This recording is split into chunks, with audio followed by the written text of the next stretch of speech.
it's Let's jump into this draft. Semantics. What do you say we jump into this draft here? So we're going to see where FaZe is going to fall in the draft here, if she's going to be picked. We haven't seen her picked yet. She's been banned, of course, but we're going to see what these teams are going to decide to do, and if people are going to have to put on their hater blockers, because their blinds are going to be plentiful. Bad Dragoons versus Eventual Demise, and Bad Dragoons are going to say nay to the FaZe, and they don't want to be dealing with that today. Get her out. She's out. She's out. There's nothing you can do about it. You're not going to be able to pick her. Nobody's going to be able to pick her. That means Eventual Demise is going to ban Moragesh, Shane. The Voodoo Witch Doctor is going to be banned as well. So 2 really strong heroes banned right away. That does leave Revenant open. That, of course, leaves Decker, Narbash, Bellica, all those, man. All of the other strong heroes currently right now that we've seen kind of, every event we kind of see. Before it was Decker banned a lot, and I'm expecting a lot of FaZe bans because of it. But up first, we're going to see Yin picked up. Interesting. I am a big fan of Yin. I love seeing her be played, and of course, I think her kit is, a little bit underestimated. Her DPS output, in theory, is as high, if not higher, than Sparrow's. Right. Her wave clear is disgusting, and of course, her ultimate actually has a massive amount of utility. The big thing with her is her ability to deflect projectiles, or rather reflect projectiles. Shout out twitch.tv/reflectable. Stop it. But we're going to have to see that. That is the biggest thing about Yin, is she actually has an extraordinarily high skill cap strictly because of her ability to reflect those out. Eventual Demise are going to pick up Revenant for themselves and then get Chimera. Notch, I have to say it. I think Chimera has been a sleeper hero for quite some time, and I won't be surprised if not only do we're seeing him here, but more importantly, I think we're going to see Chimera be pulled out by more established teams, your Finesses, your Oxygens, your Reborns. I think we're going to see quite a bit of Chimera, and I think he's going to have a great deal of success coming into the qualifiers for the exhibition. I agree 100% on that. Bad Dragoons is going to be picking up Twin Blast. They're going to be running the double carry comp here. Does that mean we're going to see an offlane Yin, I think, in the offlane? And Howitzer is going to be their next choice. So they've got their possible mid laner picked up here. With the Howitzer, we're going to see how this draft continues to play out. So we've got a double carry, offlane Yin. I'm assuming offlane Yin. We could be way wrong. Could be. Twin Blast and a Howitzer. I really like. I got to be not. They haven't picked up a support yet. We also haven't seen a jungler picked up yet. So Eventual Demise, Shane, they're going to be picking up Lieutenant Bellica, who is just one of the strongest mid laners in my opinion. And a Muriel. We haven't seen her I in so love long. this. I love this. I think Muriel is another hero we're going to start to see more of as well, especially she received that change, not her herself, but shields have their values were changed specifically in how they interact with armor and health of the shields that are applied to the heroes. And it was an indirect buff to Muriel. It's also one of the reasons why Feng Mao, I think, is a very strong offlaner, and I think actually would fit Eventual Demise's draft really well here if they were to pick up that offlaner. We'll see what's going to be their last pick. They need an offlaner. We'll see which one they have on the field. But Eventual Demise, you know what I'm thinking here, Notch, is early game aggression, early game control. Muriel enables Chimera. Chimera is a zero-sum hero. I like to call him, he has 2 modes, right? He doesn't have a throttle that lets you go from like 0 to 25% or 0 to 50%. Either his throttle is 100% or 0%. And the big thing about Chimera is understanding when it's okay to go all in. That's the biggest hallmark of a great Chimera player, is when you understand that you are going to go into a fight knowing that you're going to win it, because it's either one or the other. There's no, I'm not going to back up and live or anything like that. Muriel enables Chimera's ability better than anyone else. And I really think this draft overall is very good. They're going to pick up Kwang, who also is again, complements this draft really well. I got to say, Eventual Demise's draft, I'm a really big fan of. When we take a look at Bad Dragoons draft, they picked up Gadget and Faye, which means Decker has not been picked up by anybody. Yeah. So we're going to see, this is just me looking at this draft. Faye support, Yin jungle, Twin Blast safe lane, Howitzer mid, Gadget off lane. I don't know if that's how it's going to play out. That's just what I'm looking at this draft. Eventual Demise, in my opinion, has the stronger draft, but we're going to be jumping into the third game of the day, guys. And here we go. Shane, let's take a minute and introduce these teams. Over on the orange side, we have Damon Cato on Yin, Uncle Jay on Faye. The Muggles is going to be rocking Gadget. Malicious on Twin Blast. And Strike today is going to be playing Howitzer. Not tomorrow. Are you striking right now? Today. Other side of the field, we have Ragnarok on Kwong, Holy Raven on Muriel, Athede JDB on the Revenant, Angelo de Morde, 23 on Bellica, and IBN Oblivion over on Chimera. So I really think level 3, level 5, I think every odd number, 3, 5, 7, so on and so forth, we want to see kills coming out here for the Chimera team. That's what you want to see. You don't pick a Chimera to be passive. You pick a Chimera to kill nerds, and that's what I expect to see coming out of them. Yeah, I expect the same thing. And Yin, or not Yin, I'm sorry, Muriel at level 5 will allow him to be more aggressive than I think what the team is going to be expecting. So it is going to be, we've got Athede and Muriel in the safe lane, and over on the other side, we do have a Faye, Uncle Jay, and Malicious on Twin Blast is going to be that safe lane. Anything else for on the field here? It's a Howitzer offlaner, who I think is somewhat of an underestimated offlaner. He has a good ability to get out of a sticky situation. Right now, he's taking a lot of damage. It looks like he doesn't have his landmine up. And he's going to get punished pretty hard. That was just a Holy Raven just rotated around through the river, through the fog wall, got the snare and a little bit of extra damage. Revenant was able to get a kill. So first blood over to the carry player. And that's one way to start your game. That's what you want to see. Already putting themselves in a good position to build momentum and essentially snowball off of what is a very snowball drafting composition.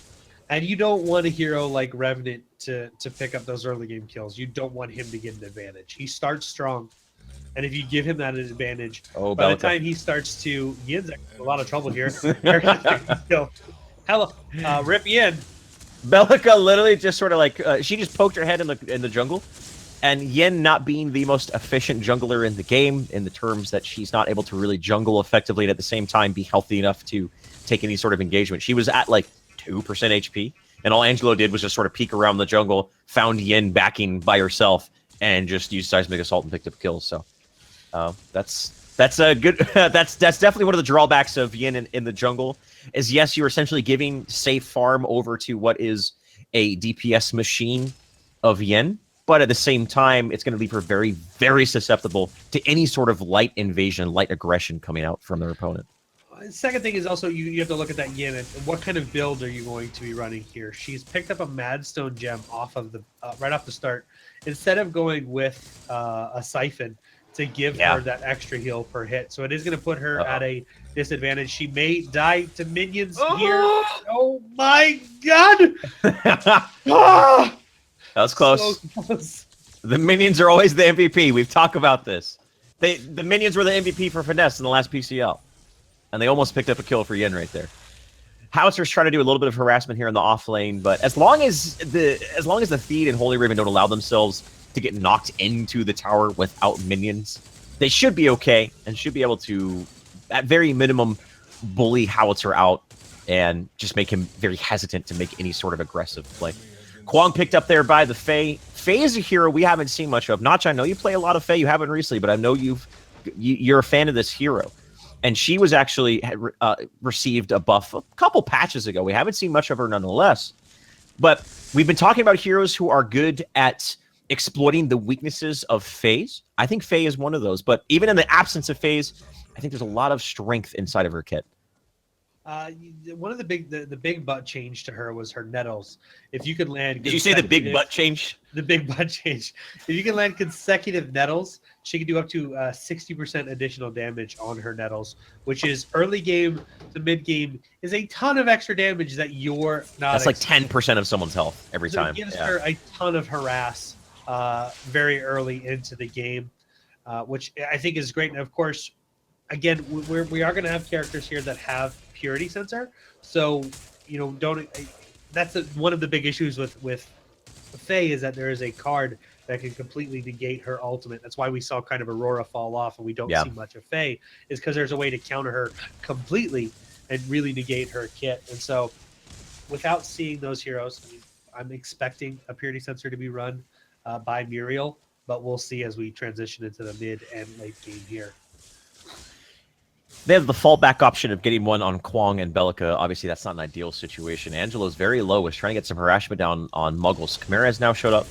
He's leaping over to him. Speed gain is going to give him some distance, but Ragnarod is already preemptively in position to pick up the kill onto the mid lane. Angelo pretty much just forced Gadget into an awkward position. The collapse was there, and they get themselves on the board right there. The third one on the board over to Eventual Demise. We're seeing a 3-man rotation. It does look like Strike 2 Day is going to be picked up by a Theed again on that Revenant, who is continuing that early game aggression. Rotation to the mid lane here. They're trying to kill IB and Oblivion. I don't know if they're going to be able to do it, but they are going to push this tower down. They know they have the advantage. 2 carries, a siege minion. This tower should fall pretty quickly in the mid lane here. That being said, Revenant and Muriel pick up a tower as well. Is the tower going to fall? It's so close. There it goes. Just a little bit of whipping, a little bit of lashing. Got it taken out right there. So mid lane tier 1 tower first to fall. I think that's just I mean, they've been roaming across the map so much that they've neglected that tower. And bad Dragoons were able to exploit that. And they did a really good job. Heads up play from them to recognize that sort of situation and take map control away. Muriel picks up kill onto Gadget there. And the kills continue to be racked up here for Eventual Demise. They've been playing pretty well thus far. Taking a look at their builds notch. We see double healer token over on Kwong, which is becoming a staple of offlaners now, that double healer token. Before it was just a single healer token, and immediately we start transitioning into a ward, into damage. But I think as teams start to recognize the importance of keeping themselves inside a lane, especially offlaners who are reliant on levels like Kwong is, having that ability to stay in the lane while at the same time take a decent amount of harassment just gets you to your power spike even faster. And it's probably going to be a continuing trend as we get deeper inside of the qualifiers. Well, you go with the double healer token, and then on Kwong you go with Light of the Heavens, his right mouse button, which is going to give him that additional armor, so he can actually take a beating because he's going to have that on-demand armor from Light of the Heavens plus that regen. Khmer actually found out Yin to be a bully. Has the stealth buff. If Oblivion was level 5 right there, he was going to pick up the kill. Actually jumps over the terrain. One more auto attack. He has his leap up in a second. He's going to chop that axe one more time. That tomahawk, as he was known. And he's able to pick up that kill. Gadget rotated, was a little bit too late. And again, Yin, it's securing her safe farm inside of the jungle, but at the same time, able to exploit it very easily, especially against a jungler who has such good sustain and roaming capabilities of Chimera. And they've been exploiting that. That's now the second death of Yin, simply just because she isn't the most effective jungler in the world in terms of being able to be a presence on the map. So Oblivion, he's picked up his Guardian Scythe. He's got a Guardian's Ward picking up here. Chimera we saw kind of fall off. He fell out of the meta for a long time. I think with recent card changes, he's actually come back quite a bit. I agree. We've seen Jay Leo play him. I blamed it on Jay Leo because Jay Leo had just this monster game where he got 15 Yeah, that was kills. disgusting. And then all of a sudden, out of nowhere, everybody was playing Chimera again. I was like, what is going on? And then all of a sudden, we've seen more of the competitive scene do it. After Jay Leo did it, we saw a couple more people pick him up. He's this insane early game assassin, but then he transitions mid to late game to being this just nasty front line. You build him with a thermo bond. You build him so he's going to be one taking slows and roots and stuff. Yep. Well, he's got that regen on top of his regen, and he's just able to be a bully and in your face the entire time. And that's what we've seen him do. So it's going to be interesting to see how Oblivion builds him as we transition into the mid and late game. He is jumping onto Howitzer here. Howitzer is going to make it a raid to try to escape. Unfortunately, he pushes himself forward. All right, he did back everybody else off. I was like, he's putting himself in a bad spot. Go back to your tower. That's a Shane Lynch play if I ever saw one. You Blink it into 5. Yes, that was 4, not 5. Let's get the fact straight here. Big difference. He survived. Survived. Malicious is going to get picked up. Kwong is going to secure that kill onto Malicious here, who has been aggressive. Of course, there is a rotation. Uncle Jay is alone underneath this tower. Do we see them push this? They only have 3 minions. They're all very low here. I don't know if they're going to continue to be aggressive on this tower. Theed does have his ultimate to fall back on if he wants to isolate out the Fae and pick up a kill. I'm actually a little surprised that he didn't do that. He has mana, Obliterate is level 3 here, assuming that's what he's leveling up and trying to max out quickly. Secondary push coming in, no siege minion, wrapping around is Yin. Damian Kato 666. He's going to try to isolate the Revenant. He is taking tower damage. Oblivion has jumped in for a snare. Revenant taking a lot of damage, and Yin whiplashes in, but immediately recognizes the situation, falls back, and they're not going to get kills, but more importantly, they're going to hold their tier 1 safe lane tower and make sure that Malicious still continues to have that defense mechanism of falling back to his tower and continue to farm this lane up as well. I'm a huge fan of this Belica right now, just being aggressive. She pushed Howitzer all the way back to the tier 2 tower. She's very low on mana right now, but Strike today almost fell. He was at like 45 health after she landed that Neural Disruptor. But she's been very hyper-aggressive, keeping this lane pushed forward, trying to keep the enemy team out of the fight as much as they can while the rest of her team rotates and picks up kills. We're about that 10-minute mark, so we do know Raptors are going to come into play here. I mean, Atheed has really been able to do whatever he wants in that lane. He's 2-0-1. He's at 38 last hit. Our creep score sitting at 15 card power. It's not a huge lead, but he does have a lead. If they can pick up those Raptors and give him more of a lead early game, he's just going to be that much more of a nuisance and problem to deal with. Oblivion, searching, trying to find Malicious. He has the black buff over on the Twin Blast. And even to this day, every time I see a black buff on someone, I'm like, oh, he's going to just tear the towers down. Not the case anymore. It's not the case anymore. Raptors have spawn, and these teams starting to ward and trying to find a foothold and a chink in the armor of their opponents. If they're able to exploit that, especially, again, it all comes down to this Chimera. I think a lot is riding on the shoulders of Oblivion on this Chimera for Eventual Demise. He's the one who's going to be starting these fights. He's the one who's going to be capitalizing on any sort of positional mistake coming out of Bad Dragoons. And I want to talk about the name of Bad Dragoons, especially how it applies to bad positioning. For those of you who played StarCraft Brood War, you know, Dragoons, the unit Dragoons, were the most annoying units in the game because they would just randomly do weird stuff and move to places you didn't want them to move. So I want to think that Bad Dragoon's name pays homage to the Dragoons of StarCraft Brood War. At least that's what we're gonna go with. However, for that to be true, Bad Dragoons pretty much have to make random bad positional mistakes. So we'll see if that's the case as the game progresses. So Eventual Demise right now has the lead, 7 kills. They only have 1 death on the side of Ragnarok there, Kwong. We do have, I'm trying to see if we have any new cards. Honor the Pure already picked up by Holy Raven. They're using that, of course, which I expected them to pick up fairly early to kind of deal with Faye's Fly Trap. She may be able to get it off, but of course, that's Honor the Pure, not Purity Sensor. Notch just had a brain fart. Honor the Pure is always welcome to the stream, ladies and gentlemen. Welcome to Paragon Competitive League, guys. North America Exhibition Qualifiers, $15,000 event. Chimera going in the mid lane, just getting completely wombo combo down. Seismic Assault into the call as well. Oblivion was hit by the Venus Flytrap. Actually pulled Chimera into a position where he could latch onto Uncle.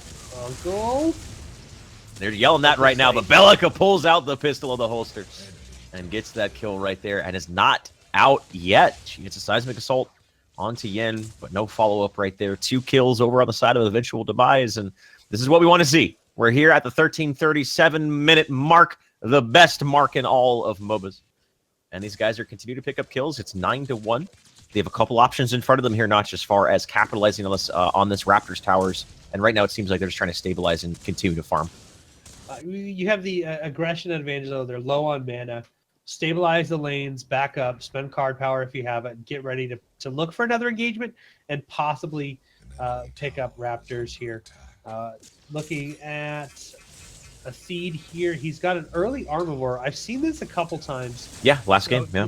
Attack speed, but on hit with a basic attack, he restores 6+ mana. So he's constantly going to have mana, able to use his abilities to get in there, leap, cull, and just do work. So he really should not run out of mana in the early portion of this game. That card will, of course, be sold later on. But I know some people, why is he using this in the jungle? Because it allows and makes sure when he goes out for a gank, he has the mana to gank. Because a lot of junglers now are using their abilities to clear the jungle because kiting has become a little bit more difficult. So you're using those abilities. And as a jungler, you need that mana to gank, so that's exactly why he's using that card there.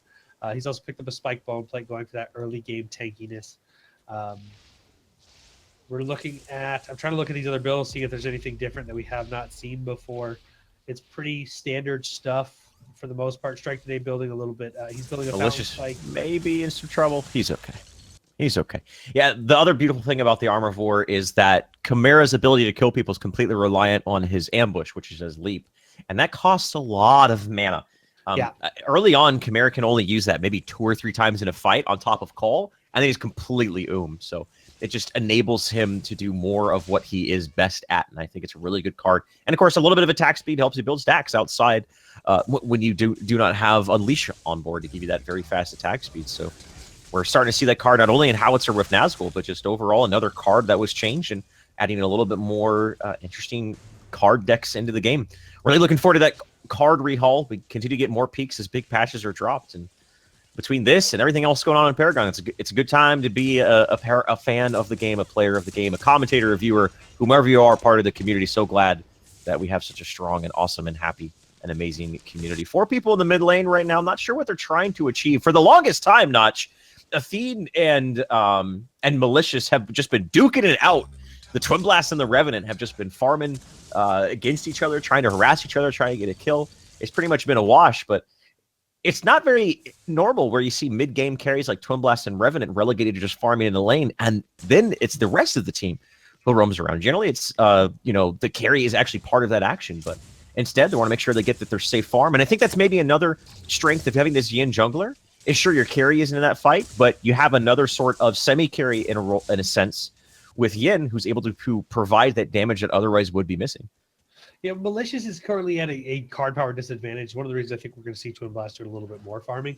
He's only at 18 card power, while Athene's sitting at 22. So he's wanting to play that catch-up game. We haven't seen the Raptors taken yet. There are wards there, but we're 17 minutes into the game. First set of Raptors has not been picked up.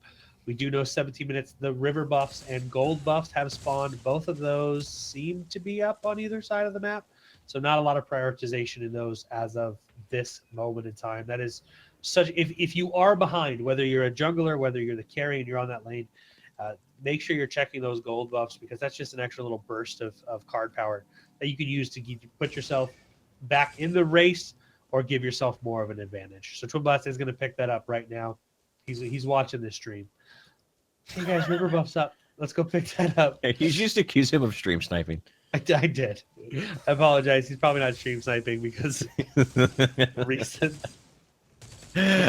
One thing about the drafts, I talked about the early game presence here of Eventual Demise, but Bad Dragoons, their late game draft with the Yin and the Twin Blast is pretty devastating. Tesla Dome was just used here over at this choke point surrounding the Raptor camp. I think they were afraid that a hard engage was about to come out from Eventual Demise, but Eventual Demise essentially baited out a very important team fight cooldown. Tesla Dome now offline for an elongated period of time. We'll see if they want to do something with this force out an objective, force out a fight. Knowing that I think what is probably the biggest fear for Kwong and Chimera initiating fights is the Tesla Dome. With that being off, I really want to see them get something going here. They've had 9 kills, but the past 3 to 5 minutes have been a little bit of a slowdown in control over the map coming out from them. We do see that Revenant was able, you heard the bell toll, and you're going to see the kill as well. Man. Revenant is able to pick it up. He went hard for it.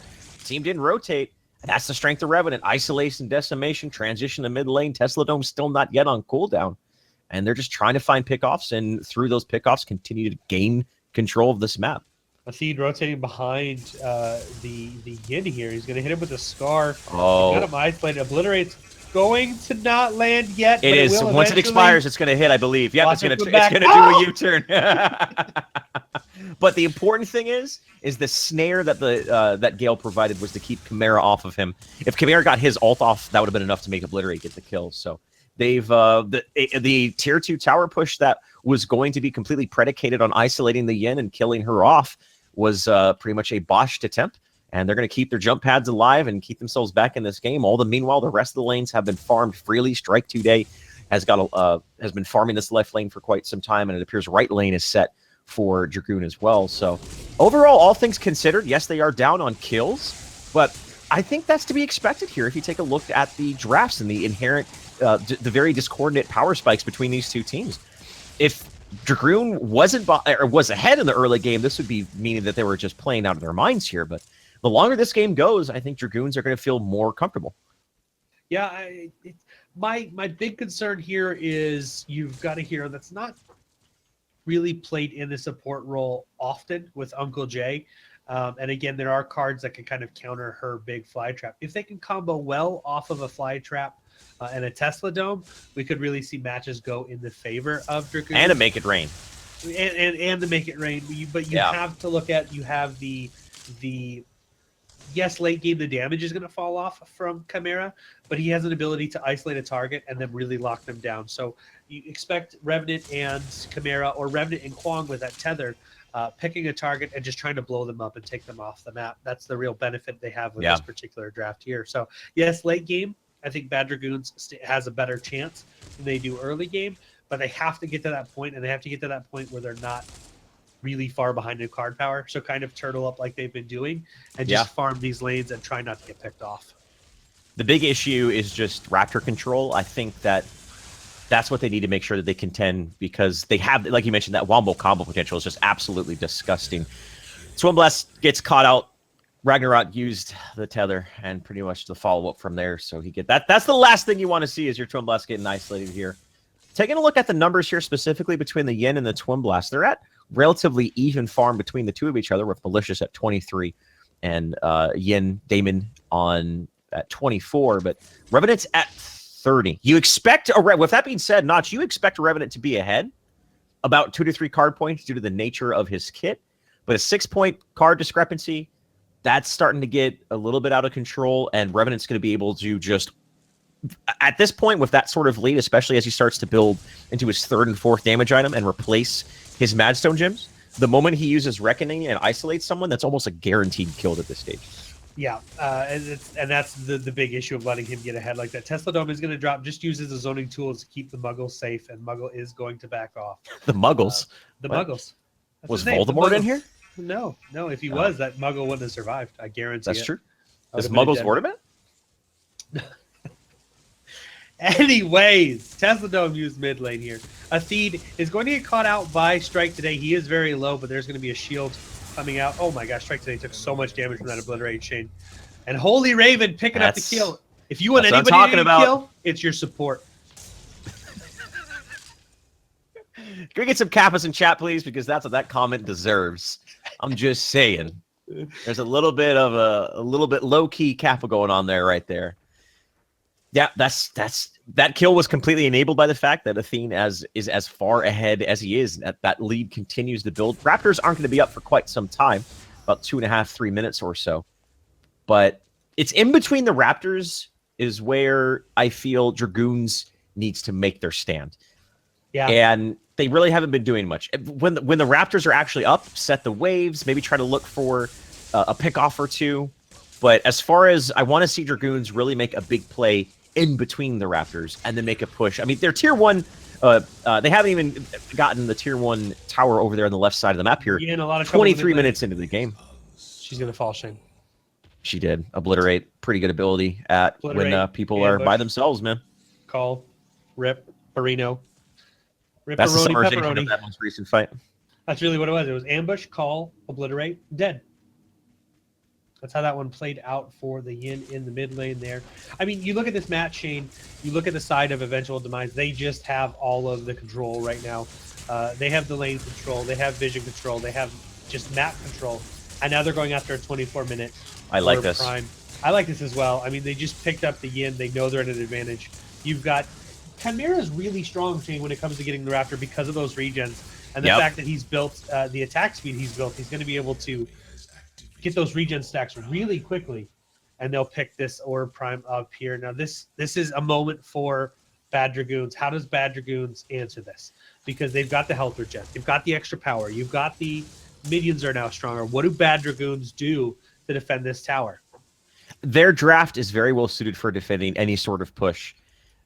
You take a look at the amount of wave clear that they have. Faye and Howitzer alone, then on top of Yin as well, when she is able to use the Windburn and extend her range in the cleave.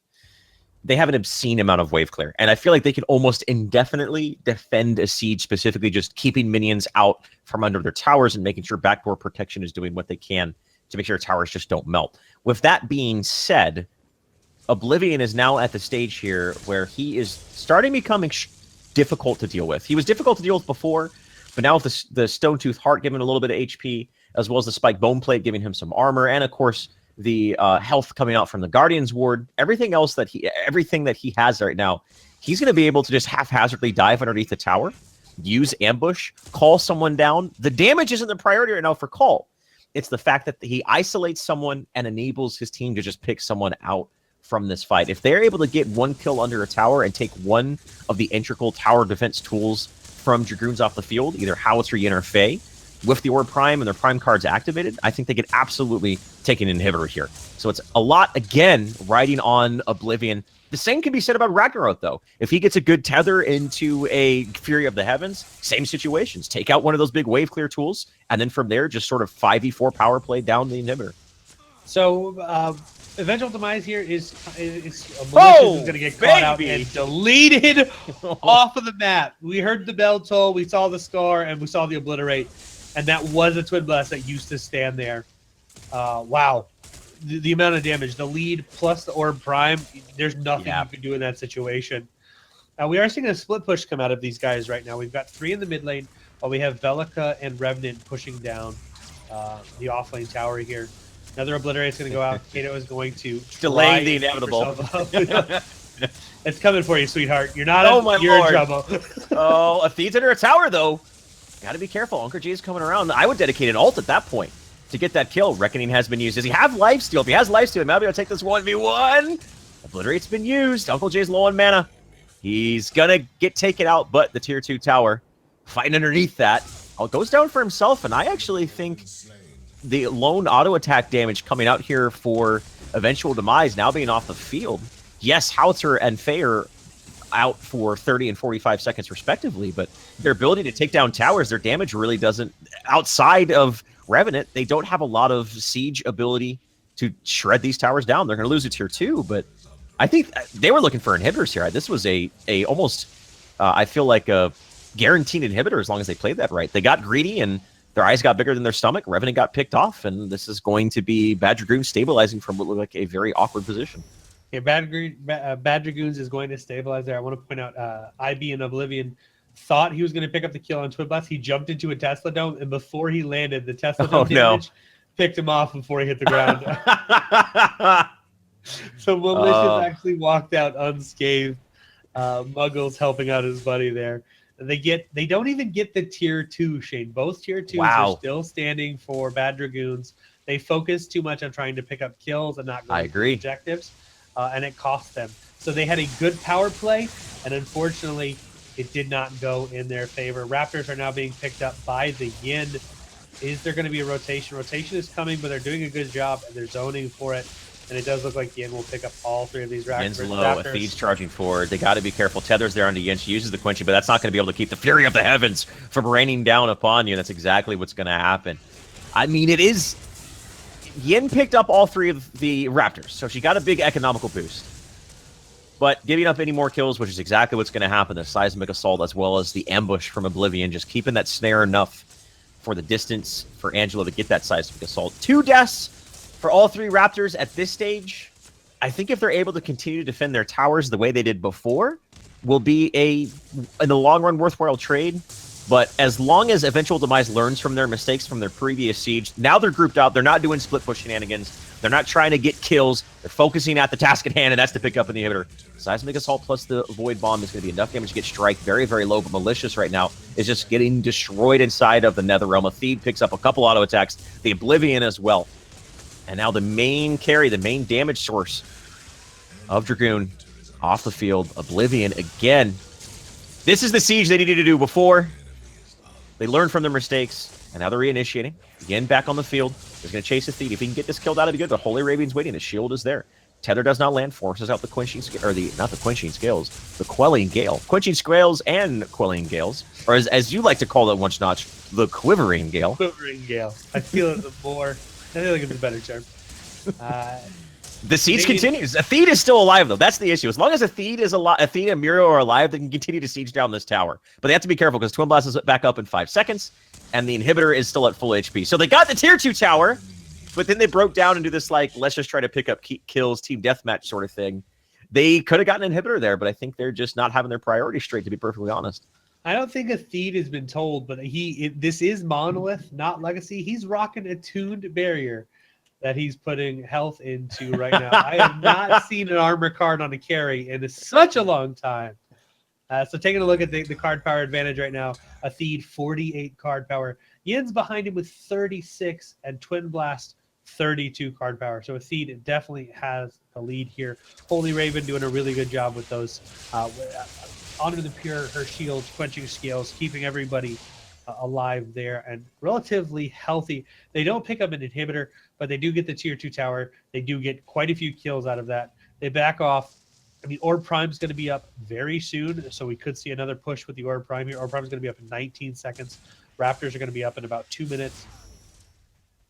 So just back up, reset, and get prepared for another big objective push, whether it's the Raptors or Prime, or just going down the middle again and trying to get that inhibitor. All three of the creep waves are at the line of scrimmage there at the mid part cross section of the map. That's exactly what they're doing. They're trying to set up for the next big objective. You heard the base drop, which means the Orb Prime is on the field. Prime Helix up for grabs. And I got to say, Dragoons have been doing a decent job as far as fighting from a deficit. Teams tend to break down, especially newer, maybe not newer, but non-experienced teams tend to break down when they get in this sort of position, when they know that they're fighting from behind and they really haven't had much of a foothold inside of the game. 21-4, 32-minute mark. But they're playing like a team who is experienced playing with each other. I wouldn't be surprised to hear that these group of players, at least maybe 2 to 3 of them, have been playing together for quite some time, because all things considered, they've been keeping themselves together. They didn't lose their inhibitor. That tier 2 tower stood up for much longer than I think anyone expected, and they're putting themselves in a position to potentially turn this game around. I think there is going to be a moment, if this game gets into a hyper late game situation, where the pendulum is right now, the pendulum is just slowly starting to pull away from Eventual Demise. And once Twin Blast and Yin both get their crit bonus online, that's not what they want. Gadget is going to be going down here. That is going to be taken out. But once those crit bonuses and lifesteals and luxury items start being picked up by both the carries, then all of a sudden the DPS output and teamfight capabilities on their roster are just disgusting. They're going to be able to win these fights if there's one single mistake coming out from Eventual Demise. Yeah, and it's just about getting to that late game, though, and they have to just turtle up. A pick like that can't happen if they want to get to that. No, it can't. You can't get caught out like that. At this point, you just need to ward. I mean, you don't want to give up Orb Prime, but let Raptors go. They already have a lead. Let Raptors go. Just farm your lanes. Orb Prime is being taken right now by Oblivion and Ragnarok. They're both going for this. I don't think they have any idea what's happening, and even if they do, Damien is there's a little bait here. Both Revenant and Raven were waiting. It does look like she is going to back off, but this should be just another free Orb Prime on the side of Eventual Demise.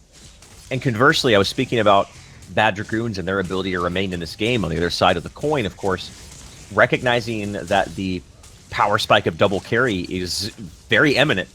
How do you make sure that you don't allow that to happen? You take map control, you constantly push in the lanes, and you pretty much 2-3 man down the Orb Prime. Round 2 here, ladies and gentlemen. We saw the last Orb Prime sort of broke down into a not having their priority straight, going for kills instead of the objective.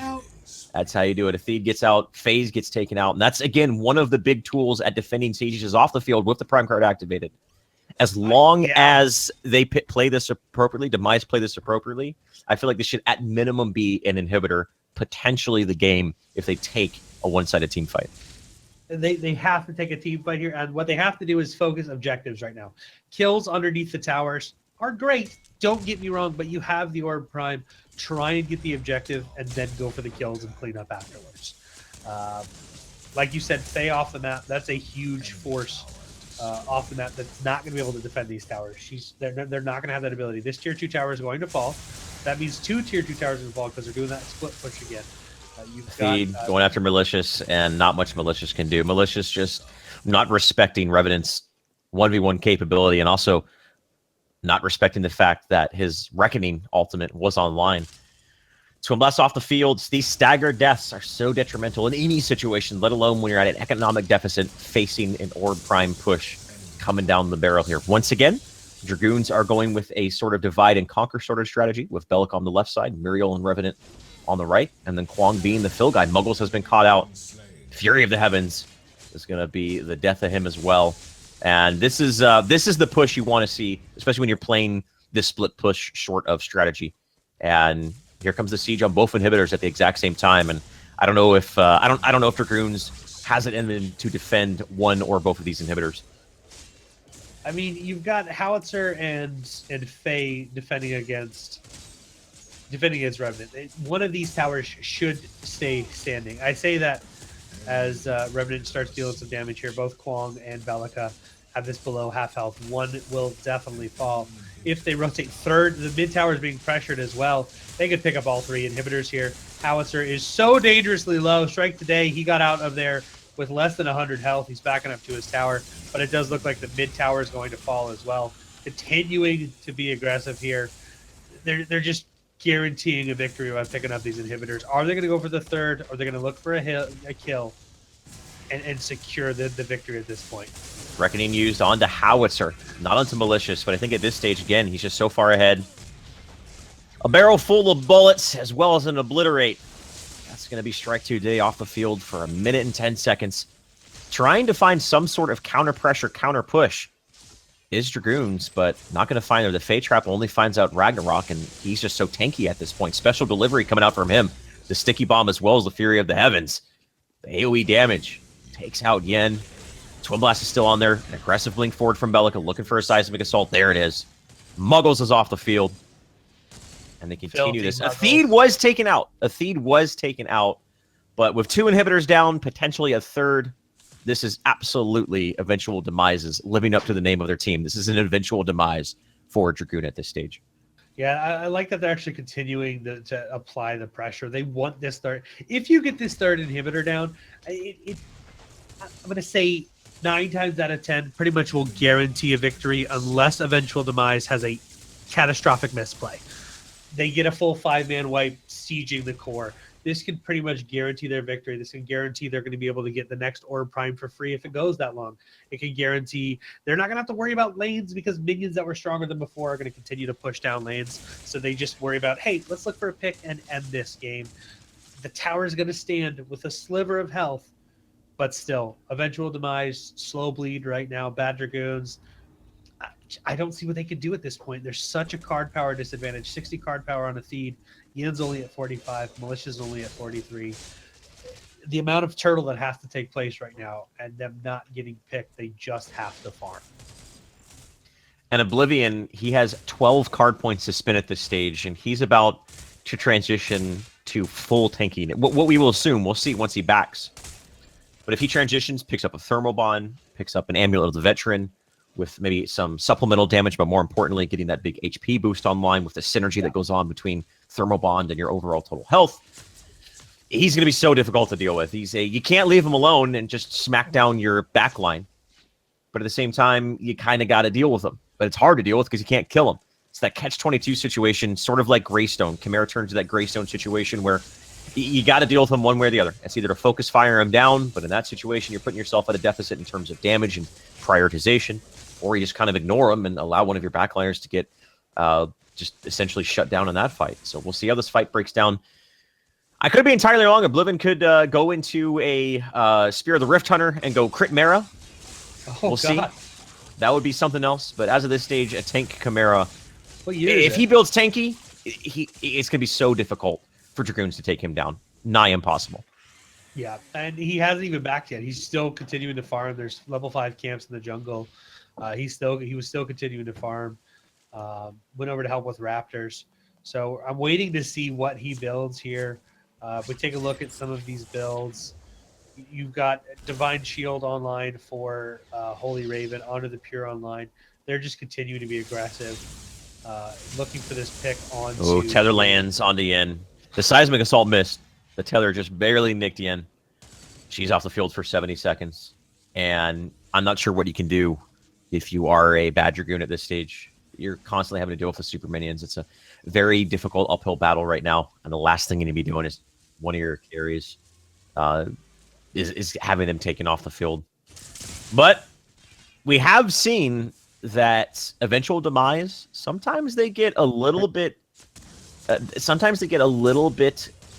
discordant inside of these team fights. Their communication breaks down, and that's the sort of situation that Bad Dragoons could capitalize on, seeing that they have a habit of after a team fight has already been initiated, maybe 5 to seconds into it, that their focus fire is not the best. And if they're able to exploit that, I think that is their biggest tool at coming back inside of this game. Yeah, but with both of these minion lanes pushing into them, it gives them that farm they need, Shane. But Orb Prime's going to be spawning in. Well, what do we got? We got nothing, because there it is. It's going to be spawning in now. Orb Prime is back on the map. Do they go for this Orb Prime, do another slow push, and try to take the victory with the Orb Prime here? It's really whatever Eventual Demise decides to do. This is their game. This is their game to throw, if you will, because that's the only way they're going to lose at this point, is if they just throw the match. They decide, you know what, I need a drink and a bathroom break right now, and both Chimera and Athene walk away from the game. Around the Orb Prime is where these teams are going to make their stand. As of right now, I mean, Dragoons are heading to the Raptors of all places. They're not really positioning around Orb Prime, and Orb Prime's already down to about half HP. So even if they were to immediately head their way right now, it's too late. I think Orb Prime is just going to be taken. Muriel giving shields over to Chimera. They don't even need the damage from Revenant to get this. And with Prime card activation, more than likely will be the win condition that they are seeking. Whether it be just you go right up the gut, straight to the core, and use that to just burn it down, or take out the inhibitor and do a slow siege, a death by 1,000 cuts strategy. Nonetheless, both of them are win conditions that shall come relatively easy with how large of an economical lead that they have right now. Revenant's been at that 60-point wall for quite some time. Actually has a stab link. Athene has a stab link. Out of all the blink cards, normally we see a standard blink charm or a blink shot on him. Stab link, very aggressive for